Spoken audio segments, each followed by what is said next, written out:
नमस्कार दोस्तों, स्वागत है आपका आज के मुख्य समाचार की 2024 के लोकसभा चुनाव में भाजपा को होने जा रहा है नुकसान। तो वीडियो को लाइक करके चैनल को लाल बटन को दबा के सब्सक्राइब कीजिए और घंटी बजाकर कमेंट में लिखिए जय हिंद। दोस्तों रुक करते हैं सबसे पहली और बड़ी खबर की तरफ।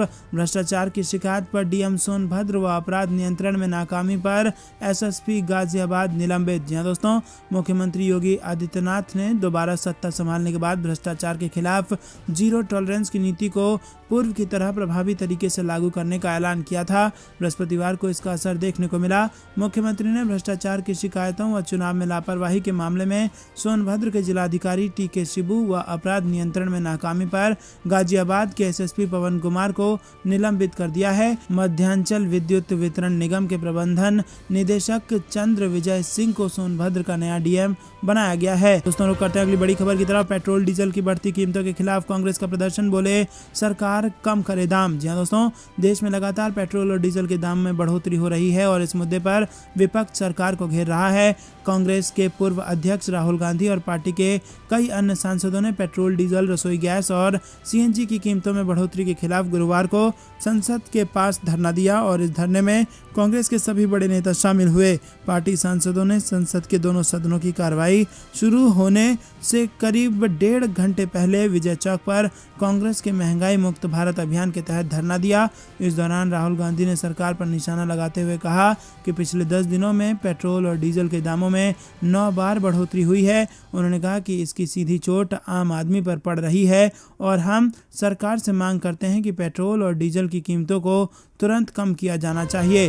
दोस्तों रुक करते हैं अगली बड़ी खबर की तरफ। सीएम की कुर्सी छोड़ेंगे नीतीश, भाजपा का होगा अपना मुख्यमंत्री, बिहार की सियासत में अटकलों का दौर। जी हां दोस्तों, भले ही 5 राज्यों में विधानसभा के चुनाव संपन्न हो गए हों, उत्तर प्रदेश में इन चुनावों की हलचल सबसे ज्यादा थी, लेकिन अब बिहार की राजनीति में कई कयास का दौर शुरू हो गया है। बिहार की राजनीति में सबसे ज्यादा इस बात की चर्चा है कि अब नीतीश कुमार उपराष्ट्रपति या राष्ट्रपति बनेंगे और राज्य में भाजपा का अपना मुख्यमंत्री होगा। इस चर्चा के बीच नीतीश कुमार ने पत्रकारों से बातचीत में कुछ ऐसे बयान दिए हैं जिसके बाद इन दावों को और मजबूती मिल रही है। दरअसल नीतीश कुमार ने पत्रकारों से बातचीत में राज्यसभा जाने की इच्छा जताई। उन्होंने कहा कि लोकसभा, विधानसभा और विधान परिषद का वो सदस्य हो चुके हैं, लेकिन अभी तक राज्यसभा का सदस्य नहीं बने हैं।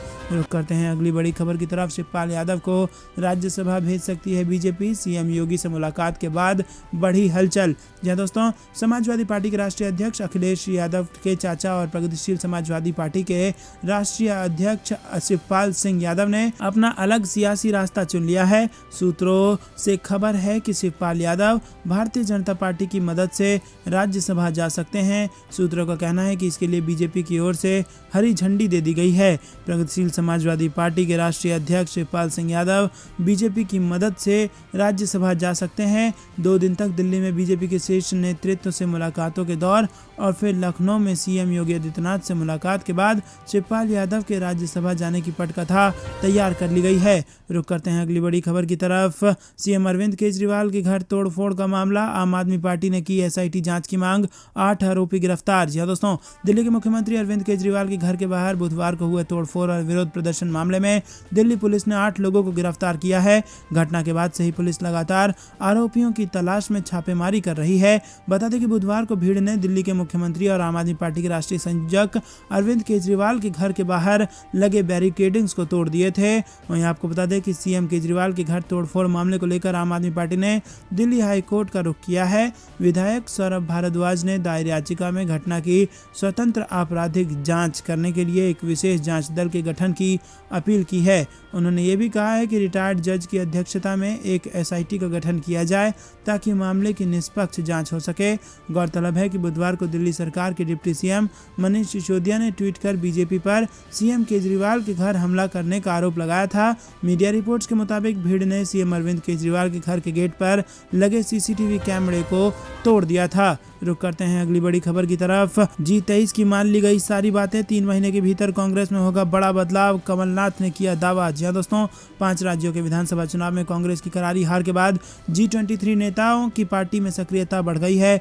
G23 नेता लगातार पार्टी के नेतृत्व पर सवाल उठा रहे हैं और अब कांग्रेस नेता कमलनाथ ने दावा किया है कि G23 नेताओं की सभी मांग मान ली गई है और 3 महीनों के भीतर पार्टी में बड़ा बदलाव होगा। कांग्रेस पार्टी में चल रहे असंतोष पर कमलनाथ ने कहा कि G23 की सारी बातें मान ली गई हैं, वो सारे लोग हमारी पार्टी के हैं और हमारे मित्र हैं। अब अगले 3 महीने में आप बड़ा बदलाव देखेंगे। महंगाई पर प्रदर्शन के बाद PCC अध्यक्ष कमलनाथ ने मीडिया से बातचीत की और कहा कि जब तक उत्तर प्रदेश के चुनाव नहीं हुए थे तब तक डीजल, पेट्रोल और गैस के दाम स्थिर रहे। चुनाव के तुरंत बाद कीमतें बढ़ा दी गई और जब उनसे पूछा गया कि कांग्रेस चुनावी मोड में कब आएगी तो उनका जवाब था कि चुनावी मोड में आना भारतीय जनता पार्टी का काम है। कांग्रेस पार्टी हमेशा अपने कार्यकर्ताओं से और जनता से जुड़ी रहती है। सिंधिया को बीजेपी का मुख्यमंत्री चेहरा बनाए जाने के सवाल पर कमलनाथ ने कहा कि पिछले लोकसभा चुनाव में गुना ने दिखा दिया था कि चुनौती कितनी मजबूत है। तो करते हैं अगली बड़ी खबर की तरफ। कश्मीर फाइल्स पर बवाल। केजरीवाल ने भाजपा से पूछा, अगर दुनिया की सबसे बड़ी पार्टी ऐसे गुंडागर्दी करेगी तो युवा क्या सीखेंगे। जी हाँ दोस्तों, दिल्ली के मुख्यमंत्री अरविंद केजरीवाल अपनी सरकारी आवास पर बुधवार को हुए हमले पर पहली बार बोले, जिसमें उन्होंने भाजपा से सवाल किया है। केजरीवाल ने गुरुवार को भाजपा से सवाल किया कि अगर दुनिया की सबसे बड़ी और सत्तासीन पार्टी दिल्ली में ऐसे गुंडागर्दी करेगी तो वो देश के युवाओं को क्या संदेश देगी। केजरीवाल ने अपने घर के बाहर भाजपा कार्यकर्ताओं द्वारा की गई तोड़फोड़ पर बोलते हुए कहा कि कल मेरे घर पर हमला हुआ, देश के लिए मेरी जान भी हाजिर है, पर मैं महत्वपूर्ण नहीं हूँ, देश महत्वपूर्ण है और इस तरह की गुंडागर्दी सही नहीं है।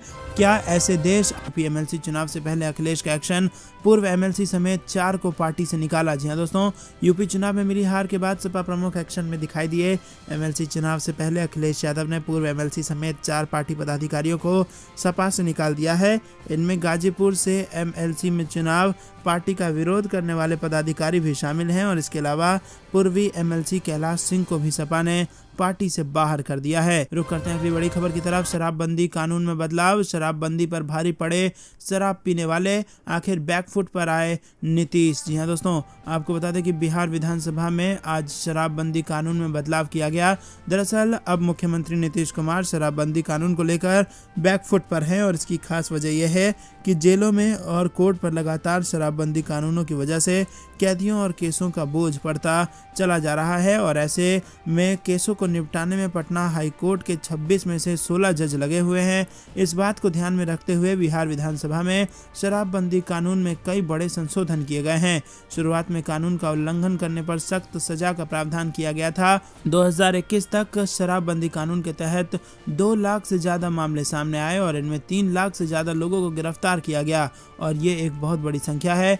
इनमें से 1 लाख से ज्यादा मामले का ट्रायल शुरू किया गया और 94,000 से ज्यादा मामले का ट्रायल पूरा हो चुका है। आपको बता दें कि शराबबंदी कानूनों में बदलाव करते हुए कहा गया कि यदि व्यक्ति पहली बार शराब पीते कोई पकड़ा जाता है तो उसे जुर्माना देकर छोड़ दिया जाएगा, लेकिन बार बार पकड़े जाने पर जेल और जुर्माना दोनों की सजा हो सकती है। जुर्माने की राशि राज्य सरकार तय करेगी और इसे बिहार विधानसभा में सर्वसहमति से पारित कर दिया गया है। दोस्तों, रुक करते हैं अगली बड़ी खबर की तरफ। पेट्रोल डीजल की लगातार बढ़ती कीमतों को लेकर कांग्रेस का सरकार पर बड़ा हमला, प्रधानमंत्री मोदी से पूछे सवाल। जी हाँ दोस्तों, देश में पेट्रोल और 9 दिन में 8वीं बार वृद्धि हुई है और लगातार बढ़ती कीमतों पर विपक्ष सरकार पर हमलावर होते दिख रही है। कांग्रेस ने सरकार पर हमला बोलते हुए कहा कि वसूली और लूट लगातार जारी है। कांग्रेस पार्टी के मुख्य प्रवक्ता रणदीप सुरजेवाला ने ट्वीट करते हुए कहा कि क्या मोदी जी जवाब देंगे। सुरजेवाला ने कहा कि हर रोज महंगाई का गुरिल्ला हमला जारी है और कब रुकेगी ये रोज सुबह सुबह की पॉकेटमारी, ये लूटपाट कब बंद होगी, क्या मोदी जी जवाब देंगे। सुरजेवाला ने एक अन्य ट्वीट में अलग अलग शहरों में कीमतों के दाम लिखकर कहा कि मोदी सरकार ने पेट्रोल का शतक लगा दिया है। दिल्ली में 101 रुपये 1 पैसा प्रति लीटर, लखनऊ में 100 रुपये 86 पैसा प्रति लीटर, अहमदाबाद में 100 रुपये 68 पैसा प्रति लीटर, बेंगलोर में 106 रुपये 46 पैसा प्रति लीटर, पटना में 111 रुपये 68 पैसे प्रति लीटर और मुंबई में 115 रुपये 88 पैसे प्रति लीटर इस वक्त पेट्रोल का दाम है और आपको बता दें कि ये हर रोज बढ़ता भी चला जा रहा है। रुक करते हैं अगली बड़ी खबर की तरफ। प्राइवेट स्कूलों की फीस बढ़ाने पर तत्काल प्रभाव से मान सरकार ने लगाई रोक, यूनिफॉर्म और किताबों भी सभी दुकानों में मिलेंगी। पंजाब से आई बड़ी खबर। जी हाँ दोस्तों, पंजाब में महंगी शिक्षा से परेशान अभिभावकों के लिए सरकार ने बड़ा फैसला लिया है। मुख्यमंत्री भगवंत मान ने इसी सत्र से प्राइवेट स्कूलों की फीस बढ़ाने पर तत्काल प्रभाव से पाबंदी लगा दी है और इसके अलावा कोई भी प्राइवेट स्कूल बच्चों की किताबों और यूनिफॉर्म किसी खास दुकान से खरीदने के लिए नहीं कहेगा। इसके लिए पंजाब सरकार जल्द ही पॉलिसी बनाकर जारी कर देगी। मुख्यमंत्री मान ने कहा कि शिक्षा महंगी होने की वजह से आम लोगों की पहुंच से दूर हो गई है। अभिभावकों को मजबूरी में बच्चों को स्कूल से हटाना पड़ रहा है, उनसे काम करवाना पड़ रहा है। ऐसा नहीं तो फिर वो बच्चों को ऐसी एजुकेशन दिलाने को मजबूर हो जाते हैं जो आगे चलकर किसी काम नहीं आती और इसीलिए पंजाब सरकार ने शिक्षा से जुड़े 2 बड़े फैसले किए हैं। पंजाब के प्राइवेट स्कूलों को तत्काल प्रभाव से आदेशित कर दिए गए हैं कि वो इस सत्र में 1 रुपया भी एडमिशन फीस नहीं बढ़ाएंगे। दिनों में विस्तृत जानकारी देंगे।